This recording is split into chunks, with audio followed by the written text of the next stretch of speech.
Episode 23 के and में हमने देखा था कि घर आते समय जेयू काइजी का फ़ोन मांगता है। आगे हम देखते हैं कि जेयू काइजी के फ़ोन में एक ऐप इंस्टॉल करके बोलता है कि मैंने इसे खुद डेवलप किया है, अगर तुम्हें मुझे कुछ बताना होगा तो इससे मैसेज कर देना। काइजी कहती है तुम सच में जीनियस हो। जेयू खुश होकर कहता है कि इसमें कुछ स्पेशल नहीं है, ये तो बस एक चैटिंग ऐप है।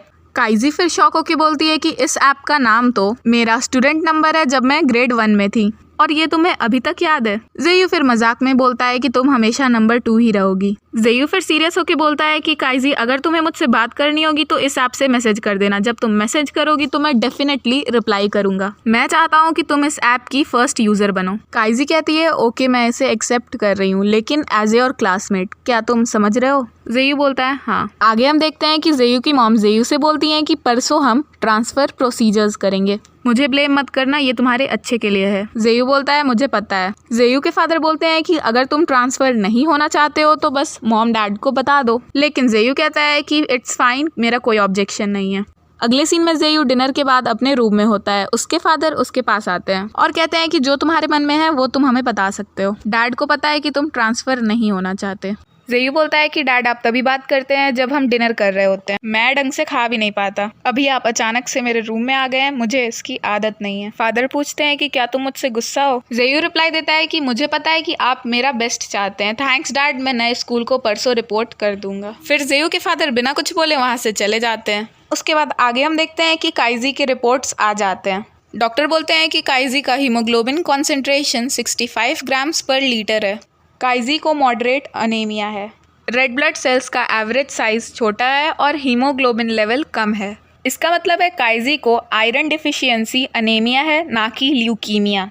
तो काइजी तुम बीमार नहीं हो। तीनों बहुत खुश हो जाते हैं और काइजी की माँ उससे बोलती हैं कि अब से जब भी तुम बीमार फील करो तो तुम्हें ज़रूर मुझे बताना होगा। फिर तीनों डॉक्टर को थैंक यू बोलते हैं। डॉक्टर कहते हैं इस केस में चिंता करने की कोई बात नहीं है, और काइजी ये तुम्हारे लिए बॉडी का वार्निंग साइन है। मुझे पता है कि कॉलेज एंट्रेंस एग्जाम पास है, लेकिन तुम्हें इनफ आराम जरूर करना है, अपने हेल्थ का ख्याल रखना है। उसके बाद अगला सीन स्कूल का होता है। काइजी के क्लास में आते ही युआन उसे गले लगा लेती है। काइजी जब अपने सीट पे जाती है तो लीहे बोलता है कि मुझे पता था कि तुम ठीक हो जाओगी, और लीहे के फ्रेंड्स काइजी को उस समय गलत समझने के लिए उसे सॉरी बोलते हैं। तभी दोनों टीचर्स वहां पहुंचते हैं। मिस्टर बाई लीहे को अपने पास बाहर बुलाते हैं और मिस लुओ काइजी के पास जाके उसकी तबीयत के बारे में पूछती हैं, क्योंकि युआन ने उन्हें सब बता दिया था। काइजी फिर उनसे बताती है कि उसे बस एवरेज अनीमिया है। मिस लुओ के आगे जाने के बाद काइजी जब जेयू का सीट देखती है तो युआन से पूछती है कि क्या जेयू ने छुट्टी ली है। युआन बोलती है कि शायद उसके फैमिली में कुछ हुआ होगा। तभी लीहे अंदर आके अनाउंस करता है कि मैं रेस में हूँ। टॉप 3 में से एक प्लेयर को चोट लग गई थी और उसने गेम क्विट कर दिया है,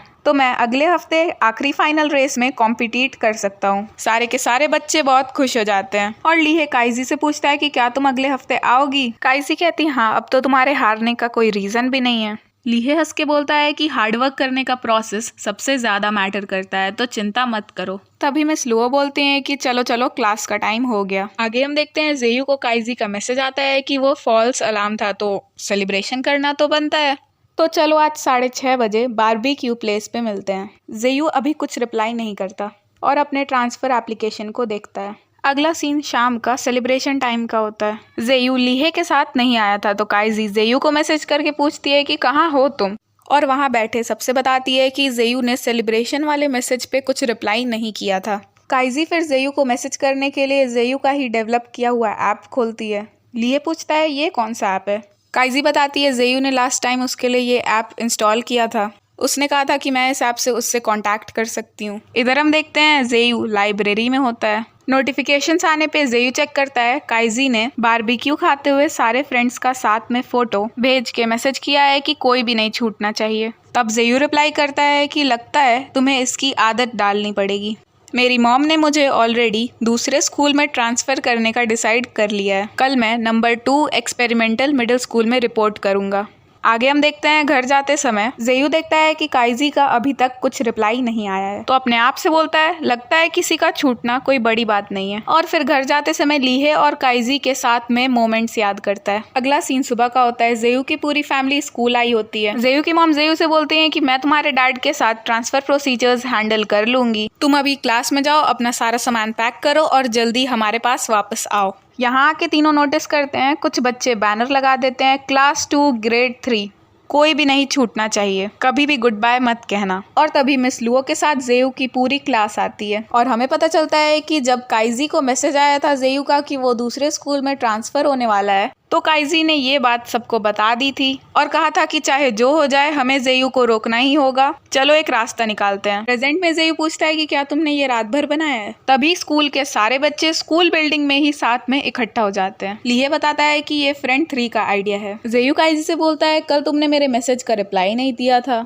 काइजी बोलती है कैसे पॉसिबल होता, हम प्लान्स बनाने में बिजी थे। जेयू की मॉम पीछे से बोलती है कि तुम लोगों ने इतने छोटे से इवेंट के लिए इतना बड़ा सीन क्रिएट कर दिया है। जेयू के फादर बोलते हैं चलो इसे ट्रांसफर नहीं करते हैं ना। तभी मिस लुओ उनके पास आती हैं और कहती है मिसेस निंग, जेयू की क्लास टीचर के तौर पे मैंने बहुत मिस्टेक्स किए होंगे जिससे आप चिंता में पड़ गई होंगी, लेकिन अगर आप मुझ पर ट्रस्ट नहीं करती हैं तो आपको जेयू पे ट्रस्ट करना चाहिए। जेयू कभी मुझे निराश नहीं करता है। जेयू की मॉम बोलती है क्योंकि इसने कभी आपसे झूठ नहीं बोला है। मिस लुओ कहती हैं किस बच्चे ने आज तक झूठ नहीं बोला है? अभी ये सब ऐसे एज में है जिसमें बच्चे सबसे ज्यादा कंफ्यूज्ड होते हैं। हम अभी सिर्फ एक चीज कर सकते हैं कि उन्हें उनकी मिस्टेक समझाएं और उन्हें माफ करें। जेयू की मॉम बोलती है कि इसे अपने मिस्टेक्स के लिए पे करना ही होगा, मुझे इसे सिखाना है कि रिस्पॉन्सिबिलिटी क्या होती है। मिस लुओ कहती है कि मैं सिंसियरली सजेस्ट कर रही हूँ जेयू को इस पॉइंट पे ट्रांसफर नहीं करना चाहिए। काइजी भी सामने आके बोलती है कि जेयू हमेशा से नंबर 1 रहा है और फ्यूचर में भी रहेगा। आई थिंक आपको दूसरे फैक्टर्स के बारे में चिंता करने की जरूरत नहीं है जो जेयू के पढ़ाई को अफेक्ट करते हैं, प्लीज इसे रहने दीजिए। जेयू की मदर बोलती है कि तुम मुझे चिंता में नहीं डालती ऑफ कोर्स, और फिर लीहे की तरफ देख के बोलती हैं कि कुछ लोग हैं जो मुझे चिंता में डालते हैं। लीहे सामने आके पूछता है कि क्या आपको सच में लगता है एनवायरनमेंट बदलने से जेयू की पढ़ाई में डिस्ट्रैक्शन नहीं होगा? आई थिंक ये तरीका काम नहीं करेगा। चलो मैं आपको एक एग्जाम्पल देता हूँ। देखिए मैं और जेयू 18 साल से नेबर्स हैं, मैं तो थोड़ा सा भी नहीं बदला। मिसेज निंग बिना कुछ बोले वहाँ से जेयू को लेके जाने लगती हैं।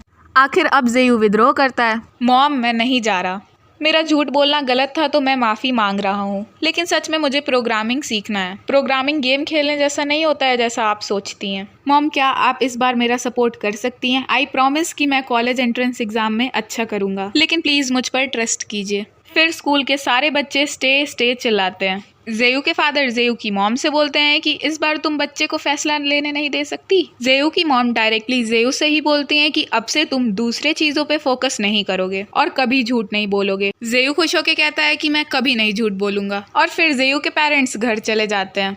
सारे के सारे बच्चे बहुत खुश होते हैं। लीहे तो सबसे पहले जेयू को गले लगाता है। मिस लुओ वहीं सबसे कहती हैं अब तुम सबको अपना सारा ध्यान कॉलेज एंट्रेंस एग्जाम में लगाना है, कॉलेज एंट्रेंस एग्जाम के बारे में सोचना है और उसी के सपने देखना है। सारे जोश में हाँ कहते हैं, क्लास में चले जाते हैं। प्रिंसिपल भी स्कूल बिल्डिंग में खड़े सारे बच्चों का सपोर्ट करते हुए बोलते हैं कि जल्दी जल्दी इन बैनर्स को हटाओ, जब डायरेक्टर आएंगे तो मैं तुम लोगों को बचा नहीं पाऊंगा। अगले सीन में हम देखते हैं लीहे रेस में फर्स्ट आता है, सब खुश होते हैं। फिर कॉलेज एंट्रेंस एग्जाम में 30 डेज का काउंटडाउन शुरू होता है। सारे बच्चे बहुत मेहनत करते हैं। फिर कॉलेज एंट्रेंस एग्जाम के एक दिन पहले का सीन होता है। मिस लुओ सबसे कहती हैं कि कल तुम लोगों का एग्जाम है, मेरे पास तुम लोगों के लिए कुछ वर्ड्स हैं। स्टार्टिंग में मुझे सच में लगा था कि तुम लोग सबसे बुरे बच्चे हो जिन्हें मैंने आज तक पढ़ाया है, लेकिन अब मैं यहाँ खड़ी हूँ। मैं कहना चाहती हूँ कि तुम वो क्लास हो जिस पे मुझे सबसे ज्यादा गर्व है। मुझे नहीं पता तुम लोगों ने रियलाइज किया है कि तुम लोग बिना थके 800 मीटर्स दौड़ सकते हो, और लीहे और उसके फ्रेंड्स के एवरेज स्कोर्स 40 से 90 हो गए। ये बहुत बड़ा प्रोग्रेस है जो मेरे इमेजिनेशन के बाहर था, लेकिन तुम लोगों ने कर दिखाया।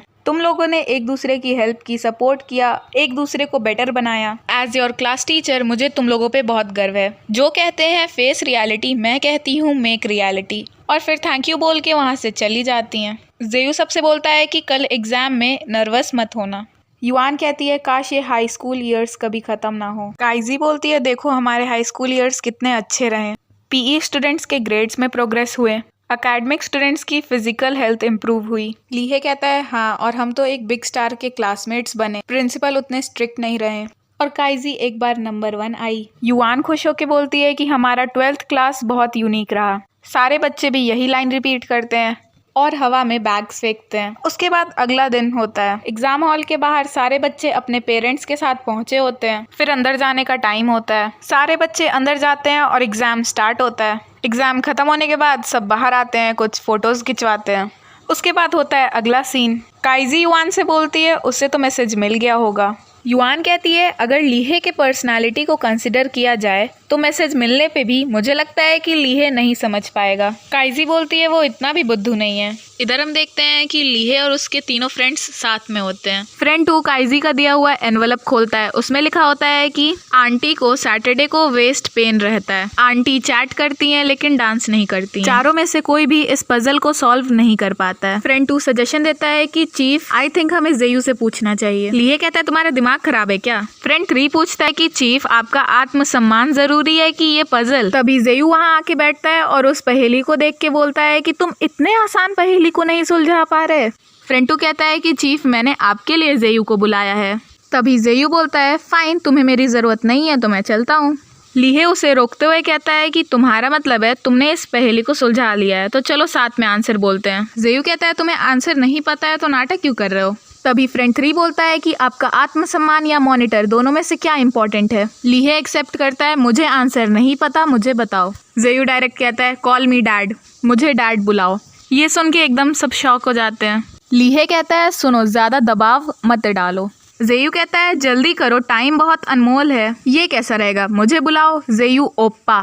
लीहे को तो किसी तरह आंसर जानना ही था, बोल देता है जेयू ओप्पा। सारे फ्रेंड्स खूब हंसते हैं। जेयू कहता है चलो इस जेयू ओप्पा को आंसर बताने दो। आंटी चैट करती हैं लेकिन डांस नहीं करती। डांसिंग के अलावा आंटीज गॉसिप करती हैं और उनके मुंह तो बिल्कुल लाउड स्पीकर्स जैसे होते हैं, मतलब रेडियो स्टेशन। और ये जो पहला लाइन है आंटी को सैटरडे को वेस्ट पेन रहता है, ये राइम कर रहा है 1 PM से। तो radio station 1 PM on Saturday. लीहे रेडियो स्टेशन पहुंचता है जहां काइजी उसका वेट कर रही होती है। काइजी लीहे से पूछती है तुम्हें ये जगह याद है? रेडियो स्टेशन वही जगह है जहां काइजी और लीहे पहली बार मिले थे। काइजी बोलती है मैंने कभी नहीं सोचा था कि हम दोनों साथ हो जाएंगे। पहले हमारी क्लासेस मर्ज हुई, फिर लैब में फायर इंसिडेंट हुआ, फिर वो रिले रेस, और तुम लोगों के ऊपर चीटिंग का गलत इल्ज़ाम लगा। मैं जिंगजी से मिली, हम उस गॉसिप में इन्वॉल्व हुए। फिर बाद में मैं बीमार हो गई, तुम रेस हार गए। जेयू ट्रांसफ़र होते होते बच गया। हमारा सीनियर हाई का ग्रेड 3 यानी क्लास 12th उतना ही वंडरफुल था जितना युआन ने कहा। लीहे बोलता है तुम हो इसीलिए लाइफ और भी वंडरफुल है। डियर मॉनिटर अब हम ग्रेजुएट हो चुके हैं। काइजी फिर लीहे को किस करती है और कन्फेस भी कर देती है कि लीहे को लाइक करती है। लीहे भी बोलता है मी टू। फिर दोनों किस करते हैं और हंसने लगते हैं। तभी डायरेक्टर पीछे से बोलता है कि कट, यही क्लिप चाहिए था। और अब यहीं पर ख़त्म हो जाता है एपिसोड 24 और ये ड्रामा भी। इस ड्रामा ने हमें बहुत कुछ सिखाया। स्पोर्ट्स के साथ पढ़ाई ज़रूरी है, पढ़ाई के साथ स्पोर्ट्स ज़रूरी है।